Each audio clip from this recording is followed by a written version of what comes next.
সবাই আপনারা দেখেছেন সংসদের পরে 8:30টার সময় বিশেষ কমিটির মিটিংটা ছিল, বৈঠকটা আগে 2 দিন মিটিং হয়েছে। আগের মিটিংয়ে একটা সিদ্ধান্ত ছিল যে আমরা আজকে এটা সমাপ্ত করব। 2 তারিখে বিশেষ কমিটির রিপোর্টটা প্রদান করা হবে সংসদে।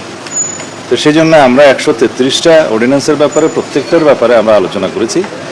এখানে অনেকগুলো অর্ডিন্যান্স যেভাবে আছে সেভাবে পাশ করার বিষয়ে সিদ্ধান্ত হয়েছে। কিছু কিছু অর্ডিন্যান্স সংশোধিত আকারে বিল আনা হবে, সেই হিসাবে হবে।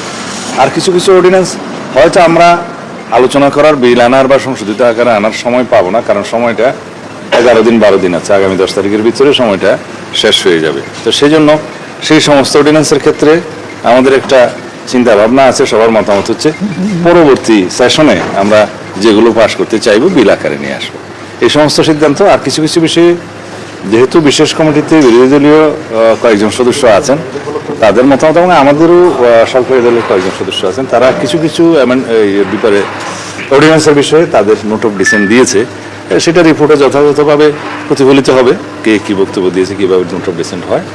তবে আমরা আমাদের একটা মতামত এভাবে বলতে পারি যে বিল আকারে যখন এগুলো উত্থাপিত হবে, বিভিন্ন মন্ত্রণালয়ের মন্ত্রীগণ উপস্থাপন করবেন, তারপরে বিল অনুমোদন হোক বা অননুমোদন হোক, সেটা তখন first reading, second reading, third রিডিংয়ে আইন প্রণয়নের সময় সবাই যার যার বক্তব্য উপস্থাপন করতে পারবে।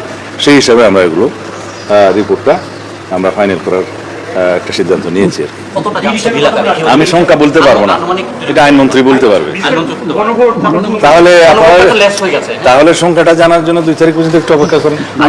মানবাধিকার কমিশনের যে অধ্যাদেশ কিংবা পুলিশ, এই সমস্ত বিষয়ে আইনমন্ত্রী কথা বলবে, কারণ এগুলো আইন মন্ত্রণালয়ের উত্থাপিত বিল।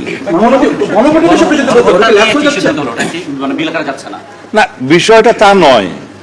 গণভোট অধ্যাদেশের যে এটাকে বলা হয় ব্যবহার হয়ে গেছে, ইংরেজি শব্দটা বলতে চাচ্ছি না, ইনফ্রাস্ট্রাকচার বলে বোধ হয়, সেটা যে কারণে প্রণয়ন করা হয়েছিল সেই গণভোটটা অনুষ্ঠিত হয়ে গেছে। এটার অধীনে সামনে আর কোনো গণভোট অনুষ্ঠিত হবে না। এইটাকে আবার অনুমোদন করে বিল আকারে নিয়ে এসে আইন বানানোর কোনো অর্থ নেই। কিন্তু এই গণভোট অধ্যাদেশটা যেভাবে ব্যবহৃত হয়েছে সেটাকে আমরা এইভাবেই উত্থাপন করেছি সংসদে, যে 93 আর্টিকেলের বলে যেটা অর্ডিন্যান্স হয়েছে, সেগুলো সংসদ অধিবেশন বসার দিনে আমরা এটা উত্থাপন করেছি। 30 দিনের ভিতরে অর্ডিন্যান্সগুলোর বাক্য নির্ধারণ হয়। কিন্তু এই 4 ভাগ তো হয়ে গেছে, এই অর্ডিন্যান্স অনুসারে তো গণভোট অনুষ্ঠিত হয়ে গেছে। এখন এটার আর কোনো সামনের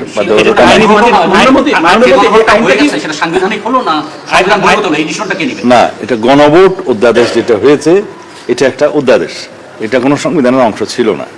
সংবিধানে না থাকলেই যে গণভোট হবে না, এরকম কোনো সংবিধানে কিছু নাই। তো সুতরাং আইন প্রণয়ন হয়েছে অধ্যাদেশের আকারে একটা গণভোট অনুষ্ঠিত হওয়ার জন্য, তো সেটা করেছেন। সেই অধ্যাদেশটার ব্যবহারও শেষ হয়েছে, এটার কেউ কোনো বিরোধিতা নাই। কিন্তু এই আইনটা আবার সংসদে ধারণ করে ভবিষ্যতের জন্য ব্যবহার করার কিছু নাই।